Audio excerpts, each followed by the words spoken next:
आप जिनकी बात कर रहे हैं ये दबदबा लेके आएंगे, 25 वोटों का भी नुकसान नहीं कर सकते हमारे।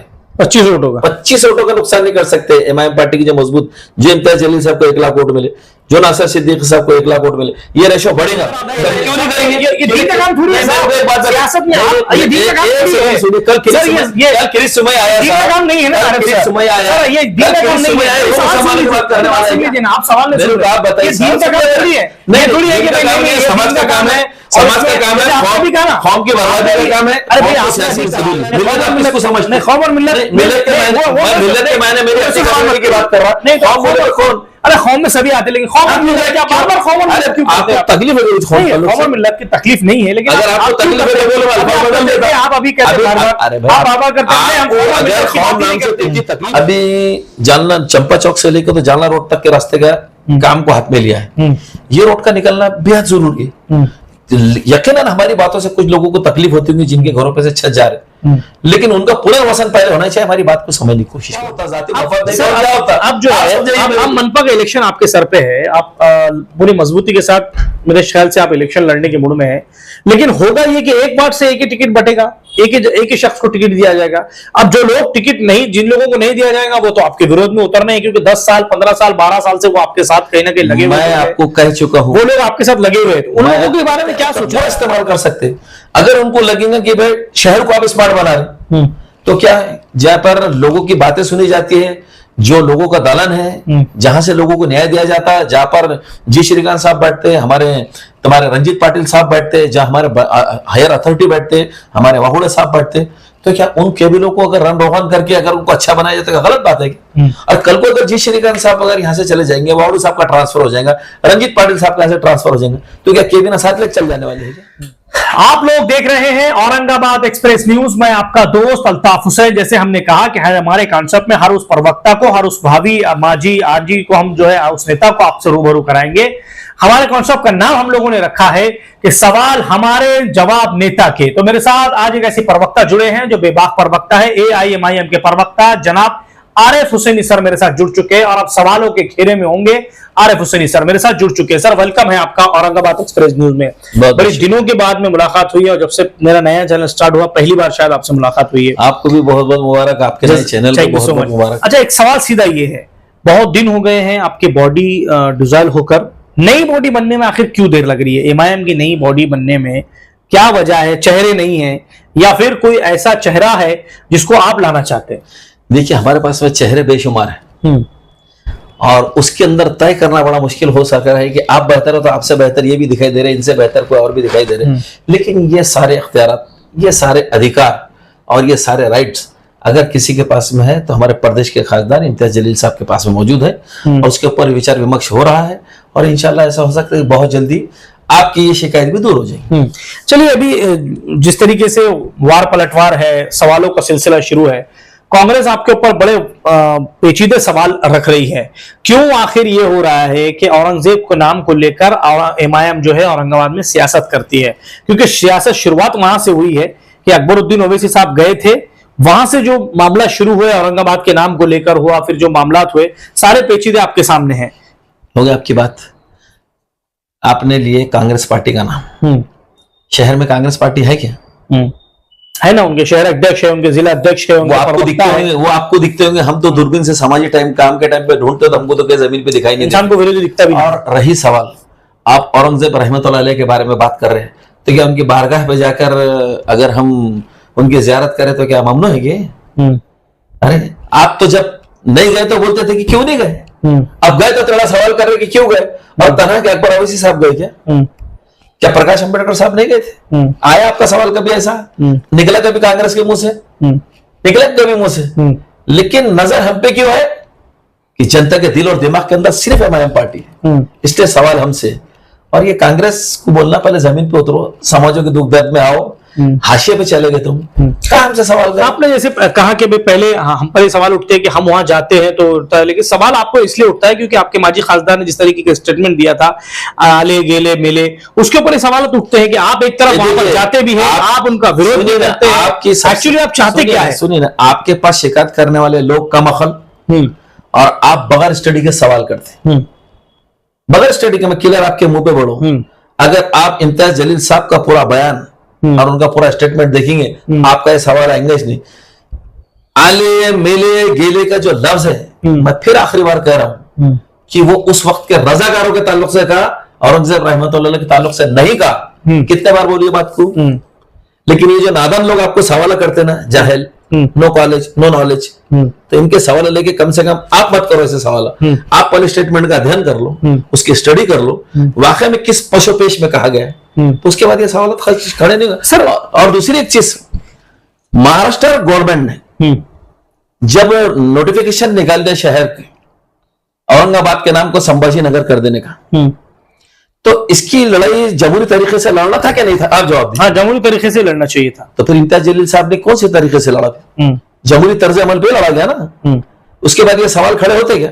और सवाल अगर जो खड़े कर रहे तो उनको बोलना आपने क्या किया भैया शहर को नाम को बचाने के? वो भी तो कोर्ट गए थे, जिन्होंने सवाल किया वो तो कोर्ट में गए थे ना, सुप्रीम कोर्ट तक गए वो लोग। कौन? कांग्रेस पार्टी के नेता थे उसमें, राष्ट्रवादी के थे, एमआईएम ने गई थी, आप भी गए थे, लेकिन सबसे पहले याचिका वही तो थे, कोर्ट सबसे पहले याचिका उन्होंने दाखिल की। मेरी बात सुनिए, सबसे पहले कोर्ट को भाग जाना तुम्हारे मसले का हल नहीं है। जमीनी तौर पे कहा है तुम, आपने एहतजाज कहाँ किया, आपने आंदोलन कहाँ किया है?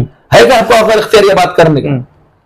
15 से 20 दिन तक कलेक्टर ऑफिस के सामने अगर दिन रात आंदोलन किसी ने किया तो एमआईएम पार्टी ने किया, जिसके अंदर मैं एक दिन में ऐसा नहीं था जिसके अंदर हम गैर हाजिर थे। हम डेली वहां पर मौजूद थे।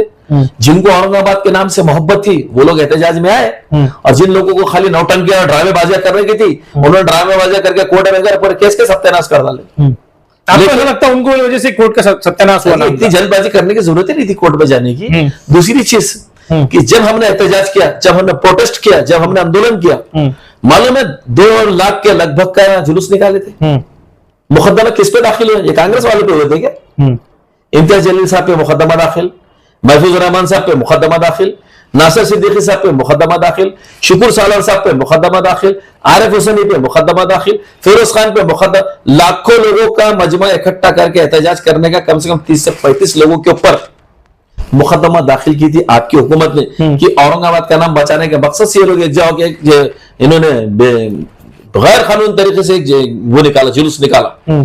अभी 4-8 दिन पहले ही एडिशनल कोर्ट से हमारी वो केस छूटी है, उसके अंदर बाज़त बरी किया। अच्छा सर, एक सवाल मेरा ये है, एमआईएम पार्टी अगर इतनी मजबूत होती नजर आ रही है, लेकिन अभी ये देखा जा रहा है महाराष्ट्र के अंदर कहीं ना कहीं आपको हर जगह कहीं ना कहीं एक फटकार लग रही है, क्योंकि बुल्ढाने के एक डॉक्टर इरफान वो आपकी पार्टी छोड़ के चले गए।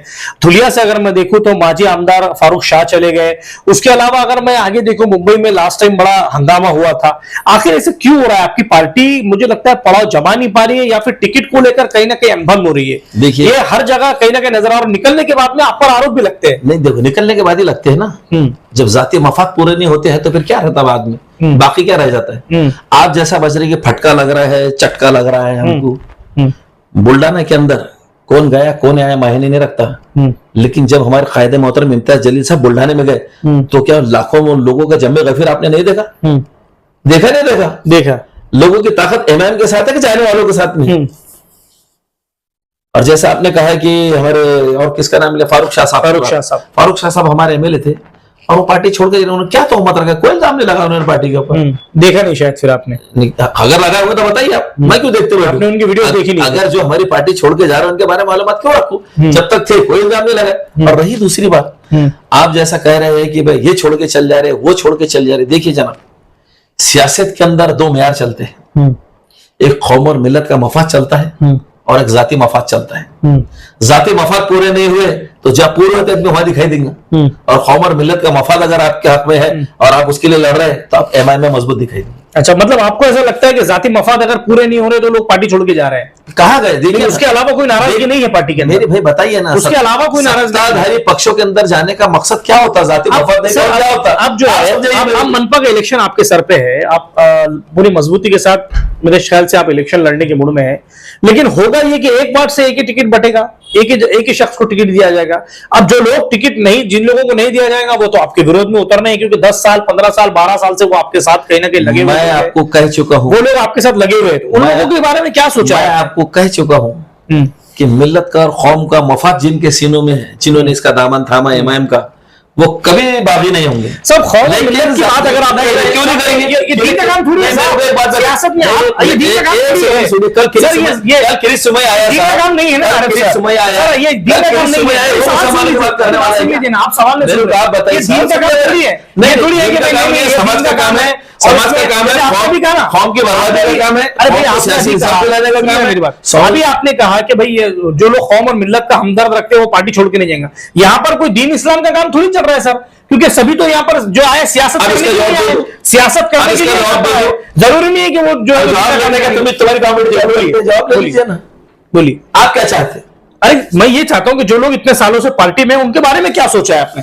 क्यों उनका क्या एतराज है? उनका किसी का कोई शिकायत है कि शिकायत होगी? बोले किसकी? जब टिकट तो कोई नहीं बोलेगा ना, कर रहा है नहीं तो पता होना चाहिए ना। अरे ना आप अंतर्यामी है ना मैं अंतर्यामी है ना, आप ज्योतिषी है ना मैं ज्योतिषी, कल की बातें क्यों कर रहा है? आज की बातें कर। अंदाजा तो लगाया जा सकता है। अब अंदाजों का मैं अंदाजा लगा सकता है कि अभी अंदाजा क्यों लगा, ये थोड़ी कोई बात नहीं जी जी। तो फिर क्या कैसा नियोजन बनाया आपने, बताइए। देखिए हम आपको कह चुके हैं कि जिसको वाकई में मुसलमानों के पसमानदगी सियासी, जिसको उनकी फिक्र है, हर हाशिए से ढकेल दी गई। कौन सी पार्टी जो आपको नसीब करे, जरा नाम बताइए वाला। आप बहुत बोल रहे दिन का काम कुदिया मार रहे थे, तो सियासी कौन सी पार्टी मुसलमानों की रूह रवा है, जरा बताइए एक नाम, एक नाम बताइए ना। सिवाय मजलिस इत्तेहादुल मुस्लिमीन को बाजू हटा दो तो कौन है महाराष्ट्र के अंदर मुसलमानों की सियासी पसमानदगी की आवाज उठा? पिछले इतने सालों से जो मैं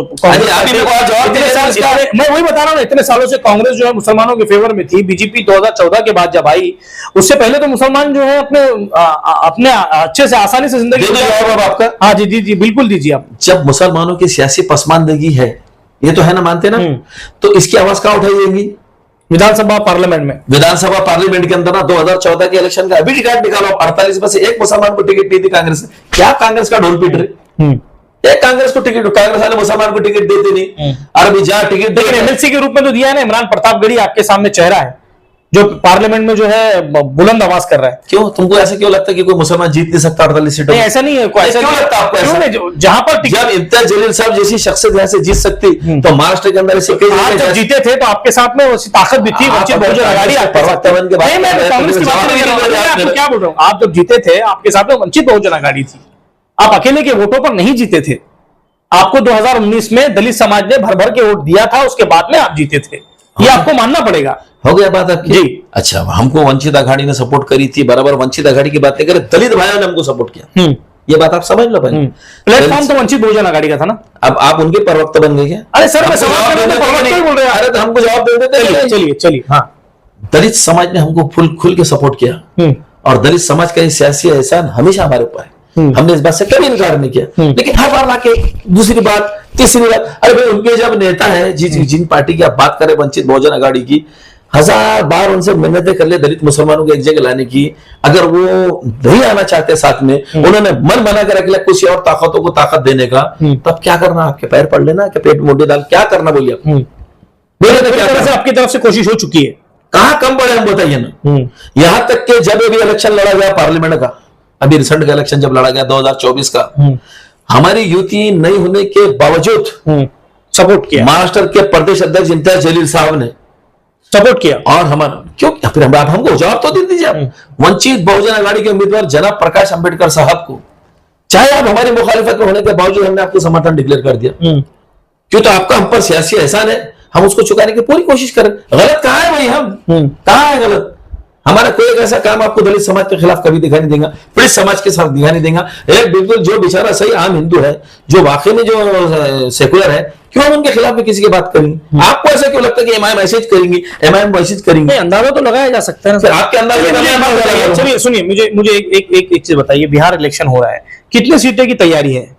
कितना अभी आपके पास में वगैरह है? बात तो सुनिए ना, एक मिनट मेरी बात सुनिए ना। मैं बिहार की बात आपको इसलिए कर रहा हूँ, मैं आपको बिहार की बात इसलिए कर रहा हूं, बहुत सुनिए ना, बहुत सारी पार्टियां आपके साथ गठबंधन के लिए तैयार है, इस तरीके की सुर्खियां बन रही है।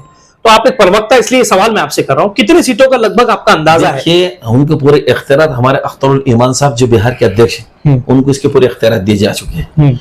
वो बैठ के फैसला करेंगे, जो बिल्कुल हम ख्याल पार्टियां रहेंगे उनसे गठबंधन करेंगे, असद अभी सबसे इजाजत लेंगे, और बहुत काबिल इंसान है वो। बिल्कुल जो भी करेंगे इंशाल्लाह मुझे ऐसा लगता है कि वहां की सियासी पसमानदगी दूर करने के लिए बहुत सही फैसले करेंगे। चलिए मैं आपको अब महाराष्ट्र औरंगाबाद पर लेकर आता हूँ। आ जाओ। अब यहाँ पर मनपा का इलेक्शन होने जा रहा है, किस तरीके के कैंडिडेट चुन रहे हैं इस बार? आप कैसा चाहते हैं कि भाई हमारे पास उस तरीके के कैंडिडेट हो जो जेबी में जाकर वहां से जनता के काम मनवा के लाए? किस तरीके के होना चाहिए? देखिए सबसे पहली बात तो उसको बीपीएमसी एक्ट जो है, एमएमसी एक्ट जो है, म्युनिसिपल कॉर्पोरेशन का, उसकी थोड़ी बहुत तो भी जानकारी होना चाहिए। ऐसा नहीं कि सब एलएलबी कुछ ले लेंगे, लेकिन कुछ जानकारी होना चाहिए।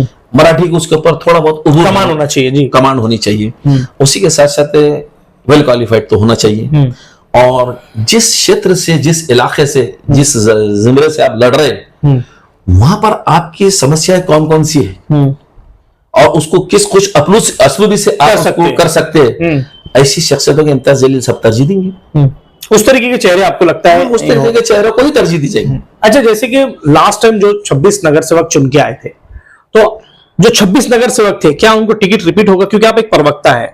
अब प्रवक्ता होने के बावजूद में ये सवाल आपसे इसलिए बनता है क्योंकि आपके ऊपर पार्टी की जिम्मेदारी है। देखिए पार्टी जब जब अपने आंदोलन करती है, जब जब अपने एहतजाज करती है, पार्टी के नुक्ते नजर से जब समाजों के इशू को लेके जब कोई इशू को सड़कों पर उतारा जाता है और डेमोक्रेटिक तरीके से यानी कि जमहूरी तर्ज अमल पे से आंदोलन और भूख हड़तालें की जाती है, उसके अंदर पेश कौन रहा? नंबर एक बात, उसके अंदर सामने सामने कौन रहा? अभी कई केसेस है, जैसे इम्तियाज जलील साहब के पास 17-18 केसेस, नासिर सिद्दीकी पे 18-19 केसेस, फिरोज खान पे केसेस, मेरे पे केसेस। तो पार्टी के हित के लिए, पार्टी के जो आगे रहा, बढ़ चढ़ के, जिसने जनता की आवाज उठाने के लिए अपने आप को जोखिम में डाला, तो ऐसा लगता है कि साहब ऐसे लोगों को तरजीह देंगे। और इसमें जो लोग कम पड़ जाते हैं उन्हें बुरा भी नहीं मानना चाहिए। अगर हम किसी सियासी पार्टी से जुड़ रहे हैं तो उसके ज़ाब्तों को मानना पड़ेगा, उसके आदेशों को तो मानना पड़ेगा। सर जैसे कि अभी मैंने देखा बॉडी के बारे में आपको मैंने बात की, कोई चेहरा ऐसा है आपके पास में, ऐसा जो चेहरा जिसकी कहीं ना कहीं सुर्खियों में बात चल रही है कि भाई ये चेहरे को आप शहर अध्यक्ष, जिला अध्यक्ष या कोई ऐसा नया नाम या फिर वही रिपीट होगा, ऐसा कुछ चर्चा तो होगी आपके पास? देखिए किसी की काबिलियत को चैलेंज करना हमने ज़ाब्ते के खिलाफ होंगी, गैर अखलाकी बात होंगी, लेकिन काबिलियत की बुनियाद पे बना जाएगा जिसके अंदर सियासी सूझबूझ हो, समाजी पकड़ हो और लोगों का अंदर वो मारूफ हो, वो मशहूर हो, वो पॉपुलर हो और सियासी नुक्ते नजर के हर पहलू को समझ सकता हूँ। इम्तियाज जलील साहब ऐसी शख्सियत को तरजीह देंगे। अभी जैसे ये विधानसभा का इलेक्शन हुआ आपके सामने है, ये सवाल शायद आपको भी थोड़ा सा चुपता हुआ लगे। कई पार्टी के लोग, आपके बड़े बड़े नेता आपके खिलाफ इलेक्शन लड़े, चाहे यहाँ हो अदर जगह पर भी जो है इलेक्शन लड़े, कहीं कहीं तो ऐसा हुआ कि आपके फेवर में ही रहे। अब वो लोग रिपीट जो है मनपा में बड़ा अपना दबदबा बनाने की कोशिश करेंगे, उनके कैंडिडेट को लड़ाएंगे और आपको जो अगर वोटों का अगर हम देखा जाए तो एक नगर सेवक को कम से कम 15-20 हजार के लगभग वोट तो चाहिए होंगे। फिर किस तरीके की आप, क्योंकि हर वक्त कौम और मिल्लत के नाम पर आप वोट नहीं ले सकते, हर वक्त जो है नारे तकबीर कर आप वोट नहीं ले सकते, क्योंकि ये जो मनपा का इलेक्शन है यहाँ पर जो है शख्सियत भी देखी जाती है। तो कैसा निवेदन बनाएंगे फिर अब आप? ये देखिए, अगर आपको लगता होंगे कि अल्लाह अकबर के नाम पे किसी ने वोट दे दिया तो आप गलत है। अगर आपको लगता होगा कि हमने कौम के नाम पे वोट मांगा तो आप वहां भी गलत है।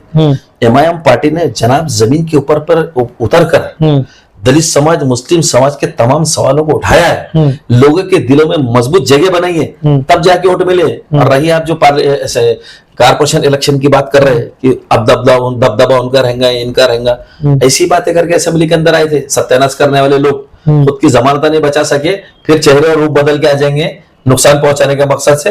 तो अब ये बात याद रखिए आप कि जिन लोगों ने असेंबली इलेक्शन के अंदर नुकसान पहुंचाया, अगर वो नया खेल के रूप बदल के अगर समाज के सामने आएंगे तो ये समझ के रख देना कि समाज के लोग इंतकाम लेने के लिए उनके लिए बैठे वोटों की शक्ल में, फिर सफे हस्ती पे चले जाने वाले ऐसे लोग। इसकी वजह ये कि इम्तियाज जलील साहब को 1 लाख के लगभग पूर्व में मतदान में वोट मिला है, तो नासिर सिद्दीकी साहब को 80,000 के लगभग वोट मिला है। अगर बदउनवानियां नहीं होती और अगर अपने लोग पूरी ईमानदारी से साथ में होते तो यकीन मानो हम दोनों सीटें जीत जाते थे, लगभग जीत के करीब पहुंच गए थे। लेकिन अब देखिए फिर बात निकलेंगी कि वजह क्या क्या थी, तो फिर बहुत बातें निकलेंगी कि फतवे भी आ गए, फिर निशानदेही भी आ गई, ताईद हिमायत भी आ गई, और बाद में कौम को गड्ढे में डाल के वो ताईद और हिमायत देने वाले लोग पूरे पर्दा नशीन हो गए।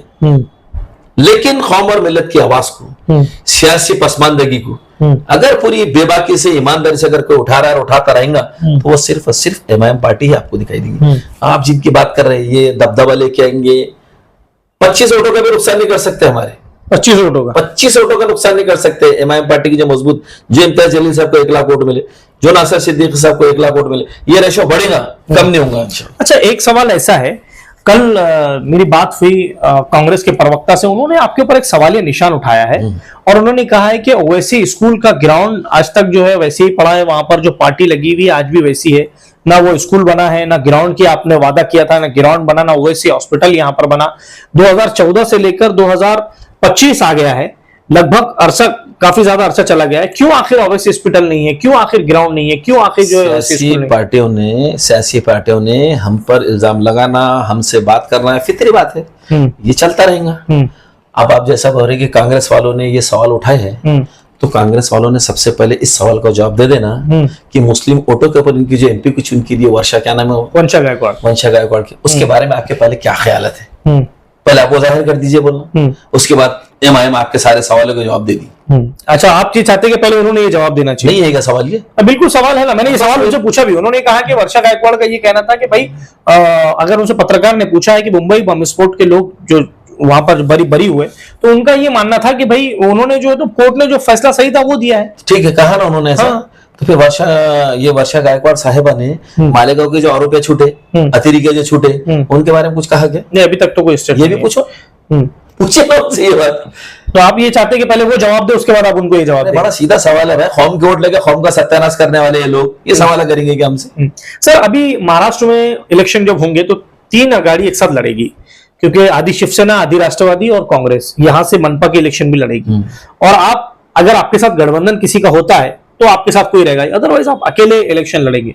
और ग्रीन बेल्ट के अलावा आपको लगभग मराठा समाज के भी वोट लेना पड़ेंगे, क्योंकि जिस तरीके का रचना होगी, दलित समाज के भी वोट लेना पड़ेंगे, सिख समाज के भी वोट लेना पड़ेंगे, हर समाज के वोट को आपको लेना पड़ेंगे।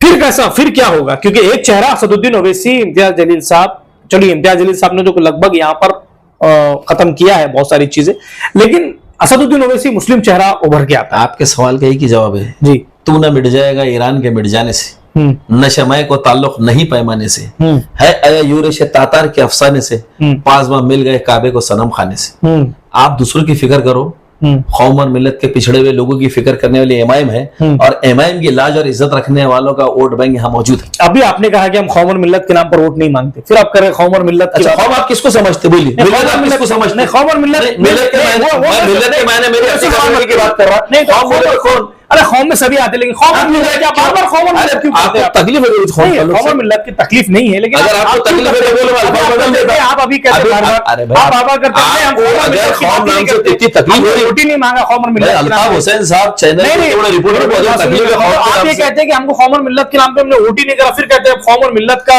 करने वाले हम हैं, आप उनकी फिक्र मत करिए। मैं आपसे ये पूछ रहा कि आप कौम और मिल्लत, मैंने सवाल किया नहीं था, मैंने सवाल किया था मराठा वोट भी आपको लगेंगे, दलित वोट भी आपको। मैंने जवाब, आपको मेरा पैगाम लोगों तक जा चुका है जी।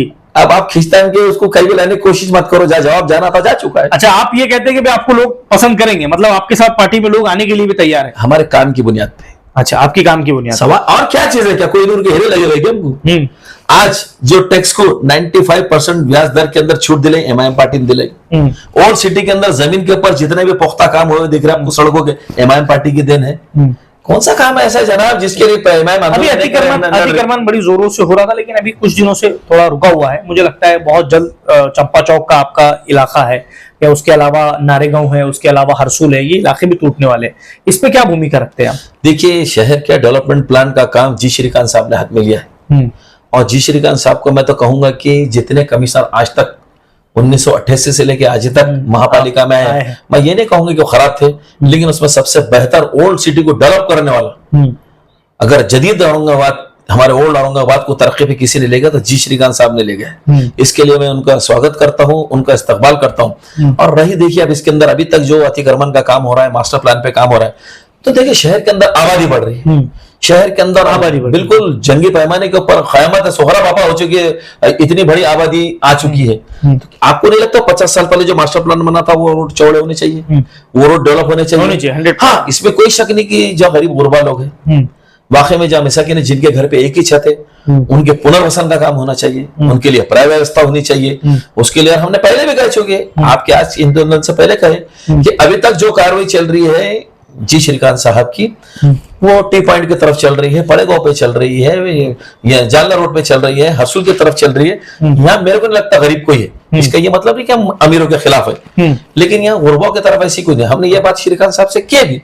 जी श्रीकांत साहब के पास में ब्लैक ब्लूप्रिंट भी है कि जो लोगों के पास बॉन्ड है, जो नोटराइज लेके इलीगल घरों में रह रहे हैं, जिनके पास में 300-300 स्क्वायर फीट के 600 स्क्वायर फीट के घर है, भाड़ा के कुछ घर उन्होंने जो है तो हायर करके रखे, ओके, लेके रखे जी श्रीकांत साहब ने। वो घर उनको पुनर्वसन के लिए देने वाले, लेकिन लोगों ने समझ चाहिए। और सबसे खास बात, अभी जालना चंपा चौक से लेकर तो जालना रोड तक के रास्ते का काम को हाथ में लिया है। ये रोड का निकलना बेहद जरूरी है। यकीनन हमारी बातों से कुछ लोगों को तकलीफ होती होगी जिनके घरों पे से छत जा रहे, लेकिन उनका पुनर्वसन पहले होना चाहिए। हमारी बात को समझने की कोशिश करो।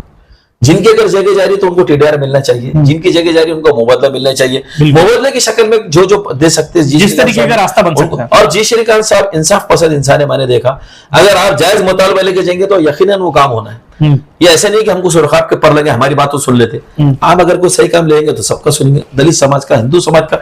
वो ऐसे ऑफिसर है कि बिल्कुल जनेन अगर रिजादार काम की जरूरत है यकीनन वो काम कर देते। अब लक्षण लगाए तो अच्छे लोगों को बुरा साबित करना तो दुनिया की पुरानी आदत है। तो कुछ अच्छे लोगों पे गलत लक्षण लगाने की लोग कोशिश भी करेंगे। जैसा बगैर किसी वजह की विधानसभा के अंदर बेखुदी में कहे चले जा रहे थे, एक जनाब पकड़े चले जा रहे थे, मिर्जापुर के गंगापुर के क्या आमदार हो, उन्होंने एक चीज को समझ गया, बोले 67-3 के अंदर जलजला आया तो काम कर सकते हैं। जलजला आया था भैया, पहले तू और मेरी जान बचाएंगे, काम थोड़ी करते। लेकिन उन्हें एक चीज को समझने में खातिर रहे, उन्होंने समझ नहीं सके, खासिर रहे एक चीज को समझने से कि जी श्रीकांत साहब को मास्टर गवर्नमेंट ने यहाँ पर प्रशासक बोल के भेजा है, आपको एडमिनिस्ट्रेटर बना के भेजा है। आपके पास में बेहद पावर है, आप अपने इख्तियारात का पूरा इस्तेमाल कर सकते हैं। अगर उनको लगेगा कि भाई शहर को आप स्मार्ट बना रहे तो क्या है, जहां पर लोगों की बातें सुनी जाती है, जो लोगों का दालन है, जहां से लोगों को न्याय दिया जाता है, जहां पर जी श्रीकांत साहब बैठते हैं, तुम्हारे रंजीत पाटिल साहब बैठते हैं, जहां हमारे हायर अथॉरिटी बैठते हैं, हमारे वाहुड़े साहब बैठते हैं, तो क्या उन केबिलों को अगर रन रोहन करके अगर उनको अच्छा बनाया जाता है, गलत बात है क्या? और कल को अगर जी श्रीकांत साहब अगर यहाँ से चले जाएंगे, वाहुड़े साहब का ट्रांसफर हो जाएगा, रंजीत पाटिल साहब का यहाँ से ट्रांसफर हो जाएगा, तो क्या केबिन साथ लेकर चल जाने वाले हैं क्या? इख्तियारात का मेरे को नहीं लगता उन्होंने कोई भेजा इस्तेमाल किया है। उन्होंने बिल्कुल अपने इख्तियारात का सही इस्तेमाल किया है और हर उस जगह किया है।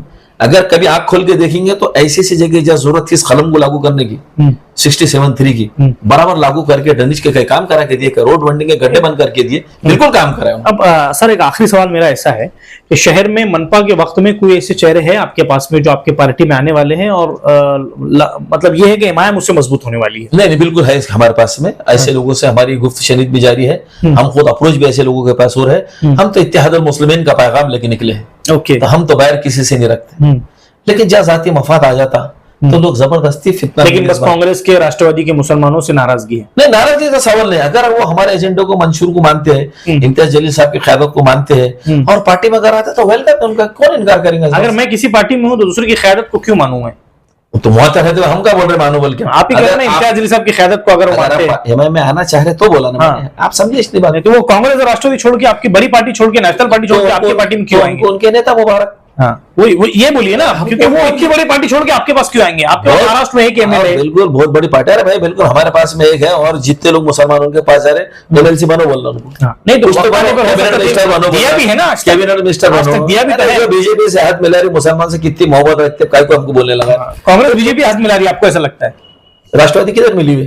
तो आज ही राष्ट्रवादी मिली हुई है ना, तो उनकी बात कर रहे हैं, फिर सत्ता में जो उनकी बात कर रहे हैं। फिर मुझे लगता है इधर की राष्ट्रवादी की बात कर रहे हैं। वो कहाँ रहे बेचारे? वो नहीं रहे, ऐसा ये थे एआईएमआईएम के प्रवक्ता जनाब आरिफ हुसैनी सर। बेबाक प्रवक्ता है, जैसे इन्होंने जवाब दिया कि आने वाले वक्त में एआईएमआईएम जो है बड़ी जोरों से जो है औरंगाबाद में मनपा का इलेक्शन लड़ेगी, लेकिन अब गठबंधन में किसके साथ एमआईएम जाएगी, उसके अलावा जैसे इन्होंने जवाब देते हुए कहा कि एमआईएम की फादर बॉडी जो बनने वाली है, यानी कि शहर जिला जो बनने वाली है, उसमें काबिल इंसान को चुना जाएगा और टिकट के वक्त में कोई नाराजगी किसी के अंदर ऐसी नजर नहीं आएगी। अब आने वाले वक्तों में देखना है कि क्या एमआईएम फिर से एक मर्तबा औरंगाबाद मनपा में आपका पड़ाव जमा पाएगी या फिर कहीं ना कहीं डगमगाती हुई नजर आएंगी। कैमरामैन आदिल खान के साथ मैं अल्ताफ हुसैन, आप लोग देख रहे हैं औरंगाबाद एक्सप्रेस न्यूज।